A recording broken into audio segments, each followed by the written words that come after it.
Hi all, ఎంతో tasty అయిన restaurant style apricot delight ఇంట్లోనే ప్రిపేర్ చేస్తున్నాను, చూసేయండి. ఆప్రికాట్స్ అయితే 3 hours సోక్ చేసుకోవాలండి. అదే వాటర్తో ఇలా గిన్నెలో వేసేసి 2 tablespoons షుగర్ వేసి ఇలా కొంచెం దగ్గరికి అయ్యే వరకు ఉంచాలి అండ్ ప్యూరీ చేసి పక్కన పెట్టేసుకోవాలి. అండ్ ఇప్పుడైతే కస్టర్డ్ మిల్క్ అయితే ప్రిపేర్ చేసుకుందామండి. 3 tablespoons కస్టర్డ్ పౌడర్ తీసేసుకొని కొన్ని వాటర్ వేసి ఇలా మిక్స్ చేసి అండ్ ఇందులో పోసేసుకోవాలి. అప్పుడు లమ్స్ ఏమి ఉండవండి మనకి.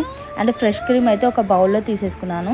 ఇందులో షుగర్ పౌడర్ వేసేసి మంచిగా మిక్స్ చేసుకోవాలి. బ్రెడ్ పీసెస్ అయితే ఇలా పెట్టేసుకోవాలి. అండ్ దీనిపైన మనము ఆప్రికాట్ ప్యూరీ ఉంది కదా, అదైతే మొత్తం స్ప్రెడ్ చేయాలి. సో ఇంకా దానిపైన అయితే మనకి ఫ్రెష్ క్రీమ్ షుగర్ వేసి చేసాం కదా, సో ఇంకా అదంతా పోసేయాలి. అండ్ దాని తర్వాత కస్టర్డ్ మిల్క్ అయితే పోసేసుకోవాలండి. సో మనకి ఇలా ఎన్ని లేయర్స్ వస్తే అన్ని లేయర్స్ చేసుకోవచ్చు. అండ్ నాకైతే 2 layers వచ్చాయి. సేమ్ ప్రాసెస్ అండి.